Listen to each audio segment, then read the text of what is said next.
ಸಂಪೂರ್ಣವಾಗಿ ಅವರು ರಚನೆ ಮಾಡಿರ್ತಕ್ಕಂಥ ಎಲ್ಲ ವಚನಗಳು ನಮ್ಮ ಪರಮ ಪೂಜ್ಯ ಶಿವಕುಮಾರ ಮಹಾಶಿವಗಳಿಗೆ ಅನ್ವಯವಾಗುವಂತಹ.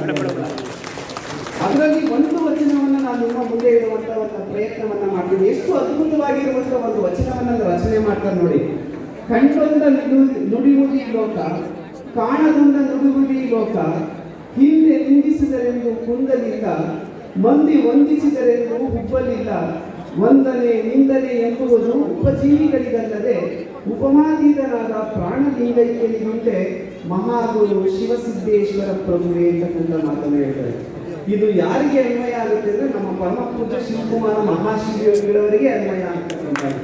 ಅವರು ಯಾವತ್ತೂ ಅಷ್ಟೇ ಅವರಿಗೆ ವಂದನೆ ಮಾಡಿದಾಗ ಯಾವತ್ತೂ ಉಗ್ಲಿಲ್ಲ, ನಿಂದನೆ ಮಾಡಿದಾಗ ಯಾವತ್ತೂ ಸಹ ಅವರು ಉಗ್ಲೇ ಇಲ್ಲ. ಅವರು ಸದಾಕಾಲ ಸಮಾಜದಲ್ಲಿ ಅಥವಾ ಮಠದಲ್ಲಿ ಏನಾದರೂ ಸಮಸ್ಯೆ ಬಂದ್ರೆ ಅವರು ಬೇಡ್ತಾ ಇದ್ದಿದ್ದು ಯಾರನ್ನ ಅಂದ್ರೆ ಅವರು ಸಿದ್ಧಲಿಂಗೇಶ್ವರನೇ ಬೇಡ್ತಾ ಇದ್ರು. ಯಾರಾದ್ರೂ ಹೋಗಿ ಕೇಳಿದ್ರೆ ಮಠದಲ್ಲಿ ಇಂಥ ಸಮಸ್ಯೆ ಆಯಿತು ಅಂದ್ರೆ ಅವ್ರು ಹೇಳ್ತಕ್ಕಂಥ ಒಂದು ಸ್ವಾಭಾವಿಕವಾಗಿರುವಂತಹ ಮಾತು ಯಾವುದು ಅಂದ್ರೆ ಸಿದ್ಧಲಿಂಗೇಶ್ವರ ಎಲ್ಲ ನೋಡ್ಕೊಂತ ಬಿಡುವಂತಕ್ಕಂಥ ಮಾತನ್ನ. ಇವತ್ತು ನಮ್ಮ ಮಠದ ಪರಂಪರೆಗೂ ಸಿದ್ಧಲಿಂಗೇಶ್ವರನಿಗೂ ಒಂದು ಅವಿನಾಭಾವ ಸಂಬಂಧ ಇರ್ತಕ್ಕಂಥದ್ದು ನಿಮ್ಗೆಲ್ಲ ಗೊತ್ತಿರುವಂತಹ ವಿಚಾರ. ಯಾಕಂದ್ರೆ ಇಲ್ಲಿರ್ತಕ್ಕಂಥವರೆಲ್ಲ ನಮ್ಮ ಮಠದ ಸದ್ಭಕ್ತರಿದ್ದಾರೆ. ನನಗಿಂತ ಹೆಚ್ಚಾಗಿ ನಮ್ಮ ಮಠದ ಇತಿಹಾಸ ನಿಮಗೆ ಗೊತ್ತಿರುವಂತಹದ್ದು. ಹಾಗಾಗಿ ಈ ಮಠದ ಇತಿಹಾಸವನ್ನ ಹೆಚ್ಚು ಹೇಳುವಂತ ಅವಶ್ಯಕತೆ ಇಲ್ಲ ಅಂತ ನಾನು ಭಾವಿಸ್ತಾ ಇದ್ದೀನಿ. ಆದ್ರೆ ಒಂದೊಂದು ಸತ್ಯ ಏನು ಅಂದ್ರೆ ಉದ್ಧಾರ ಶಿವಯೋಗಿಗಳಿಗೆ ಪ್ರೇರಣೆಯನ್ನು ನೀಡಿದಂಥವು ಸಿದ್ಧಲಿಂಗೇಶ್ವರರು. ಅವತ್ತಿನ ಸಂದರ್ಭದಲ್ಲಿ ಮೌಲಾನಾಗಿರೋ ಲಿಂಗೈಕ್ಯರಾದಂತಹ ಸಂದರ್ಭದಲ್ಲಿ ಉದ್ಧಾನ ಶಿವಯೋಗಿಗಳು ಯಾರ ಅಪ್ಪಣೆಗೆ ಹೋದ್ರು ಅಂದ್ರೆ ಬೆಟ್ಟದ ಮೇಲೆ ಇರ್ತಕ್ಕಂಥ ಸಿದ್ಧಲಿಂಗೇಶ್ವರರ ಅಪ್ಪಣೆ ಮೇರೆಗೆ. ಇವತ್ತು ಶಿವಕುಮಾರ ಮಹಾಶಿವಯೋಗಿಗಳಂತಹ ಒಬ್ಬ ವಿಭೂತಿ ಪುರುಷರನ್ನ ನಾವು ನೋಡಿದ್ವಿ ಅಂತಂದ್ರೆ ಅದು ಯಾರ ಕರುಣ ಪ್ರಸಾದ ಅಂದ್ರೆ ಅದು ಯಡಿಯೂರು ಸಿದ್ಧಲಿಂಗೇಶ್ವರರ ಒಂದು ಕರುಣ ಪ್ರಸಾದ ಅಂತಕ್ಕಂಥದ್ದೇ ನಾವು ಭಾವಿಸಬೇಕಾಗಿರುವಂಥದ್ದು.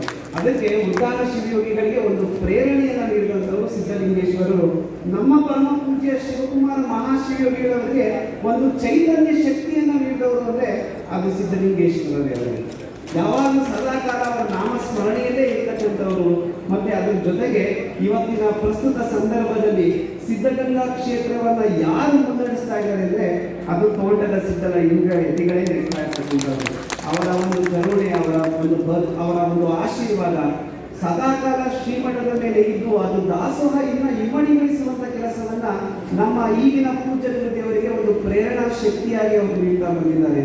ಅಂತಹ ಸಿದ್ಧಲಿಂಗ ಯತಿಗಳ ಒಂದು ಪುಣ್ಯ ಅವರ ಸಂಸ್ಮರಣೆಯನ್ನ ಮಾಡ್ಕೊಳ್ತಕ್ಕಂಥದ್ದು, ಜಯಂತಿಯನ್ನ ಮಾಡ್ಕೊಳ್ತಕ್ಕಂಥ ಒಂದು ಸದಾವಕಾಶವನ್ನ ಪೂಜ್ಯರು ಇವತ್ತು ನಮ್ಗೆಲ್ಲ ದಯಪಾಲಿಸಿರ್ತಕ್ಕಂಥವ್ರು. ಅದು ಇವತ್ತಿನ ಸಂದರ್ಭದಲ್ಲಿ ನಾನು ಒಂದೆರಡು ಮಾತುಗಳನ್ನ ಈ ಸಂದರ್ಭದಲ್ಲಿ ಹೇಳಲೇಬೇಕಾಗಿರ್ತಕ್ಕಂಥದ್ದು. ತೋಟದ ಸಿದ್ಧಲಿಂಗ ಶ್ರೀಗಳ ಒಂದು ಪ್ರಶಸ್ತಿಯನ್ನ ಭಾಜನವಾಗಿರ್ತಕ್ಕಂಥವ್ರು ನಮ್ಮ ದೇಗುಲ ಮಠದ ಪರಮ ಪೂಜ್ಯರು. ಅವರ ತನು ಶುದ್ಧ, ಅವರ ಮನ ಶುದ್ಧ, ಅವರ ಭಾವ ಶುದ್ಧ, ಅವರ ನಡೆ ಶುದ್ಧ, ಅವರ ಎಲ್ಲ ಸರ್ವ ಕರಣೇಂದ್ರಿಯಗಳು ಶುದ್ಧವಾಗಿರ್ತಕ್ಕಂಥದ್ದು. ಇಂಥ ಶುದ್ಧ ಮಹಾತ್ಮರಿಗೆ ಇಂಥ ಪ್ರಶಸ್ತಿಯನ್ನು ಕೊಟ್ಟಿರ್ತಕ್ಕಂಥದ್ದು ನಿಜಕ್ಕೂ ನಮಗೆ ಹೆಮ್ಮೆ ಅಂತಕ್ಕಂಥ ಈ ಸಂದರ್ಭದಲ್ಲಿ ನಾನು ಭಾವಿಸಿರ್ತಕ್ಕಂಥದ್ದು.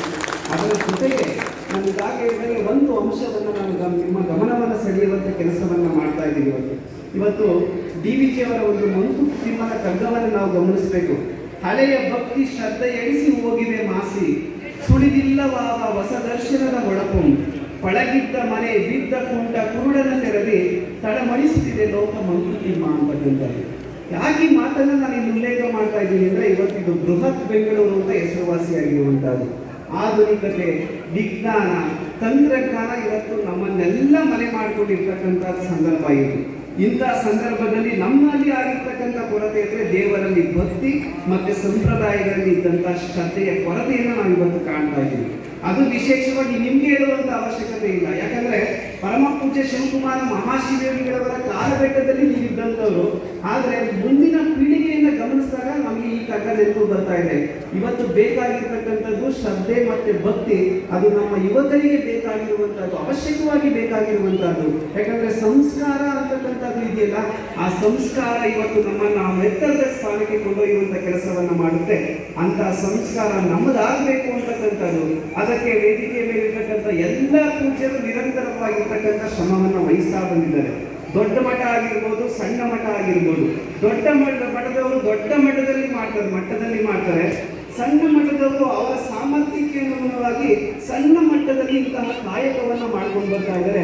ಅದಕ್ಕೆಲ್ಲ ನೀವೇನ್ ಮಾಡಬೇಕು ಅಂತಂದ್ರೆ ಕೈ ಜೋಡಿಸುವಂತ ಕೆಲಸವನ್ನ ಮಾಡಿ ಮಾಡಬೇಕಾಗಿರ್ತಕ್ಕಂಥದ್ದು ನಮ್ಮೆಲ್ಲರ ಕರ್ತವ್ಯ ಅಂತಕ್ಕಂಥ ಈ ಮಾತುಗಳನ್ನ ನಿಮ್ಮ ಮುಂದೆ ಇಡ್ತಾ ಅತಿ ಹೆಚ್ಚು ಮಾತನಾಡುವುದಕ್ಕೆ ನಮಗೆ ಅವಕಾಶವನ್ನು ಕೊಟ್ಟಂತ ನೆಲಮಂಗಲ ಮಠದ ಪೂಜ್ಯರಿಗೂ ಮತ್ತೆ ಬೆಂಗಳೂರಿನ ಎಲ್ಲ ಸದ್ಭಕ್ತ ವೃಂದದವರು ನಾನು ಆಹ್ವಾನ ಪತ್ರಿಕೆಯನ್ನು ಗಮನಿಸಿದಾಗ ಇಲ್ಲಿರ್ತಕ್ಕಂಥ ನಮ್ಮೊಂದಿಗೆ ಅಂತಕ್ಕಂಥ ಇಲ್ಲಿ ಸೇರಿಸ್ಬಿಟ್ಟು ಒಂದಷ್ಟು ಸಾಲುಗಳನ್ನ ಕೊಟ್ಟಿದ್ದಾರೆ. ಸಂಘ ಸಂಸ್ಥೆಗಳು, ವಿವಿಧವಾಗಿರ್ತಕ್ಕಂಥ ಟ್ರಸ್ಟ್ಗಳು, ಇವರೆಲ್ಲವನ್ನ ನೋಡಿದಾಗ ಸಮಾಜ ಬಂಧುವರೆಲ್ಲ ಸಹ ಇವತ್ತು ನಮ್ಮ ಈ ಕಾರ್ಯಕ್ರಮಕ್ಕೆ ಕೈ ಜೋಡಿಸಿರ್ತಕ್ಕಂಥದ್ದು ನಿಜಕ್ಕೂ ಸಂತೋಷವನ್ನು ಉಂಟು ಮಾಡ್ತಾ ಇದೆ.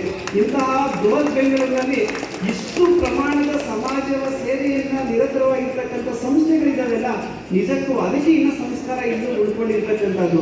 ಆ ಸಂಸ್ಕಾರದ ದ್ಯೋತಕವಾಗಿ ನೀವೆಲ್ಲ ಇವತ್ತು ಸಮಾಗಮ ಆಗಿರ್ತಕ್ಕಂಥದ್ದು ನಿಜಕ್ಕೂ ಆನಂದವನ್ನು ಉಂಟು ಮಾಡ್ತಾ ಇದೆ. ಅನ್ಯ ಕಾರಣ ನಿಮಿತ್ತ ಬೇರೆ ಕಾರ್ಯಕ್ರಮ ಇರೋದ್ರಿಂದ ನಾನು ತೆರಳಬೇಕಾಗಿರ್ತಕ್ಕಂಥದ್ದು, ಅದಕ್ಕೆ ಪೂಜ್ಯರನ್ನ ಕ್ಷಮೆ ಯಾಚಿಸುತ್ತಾ ಎಲ್ಲ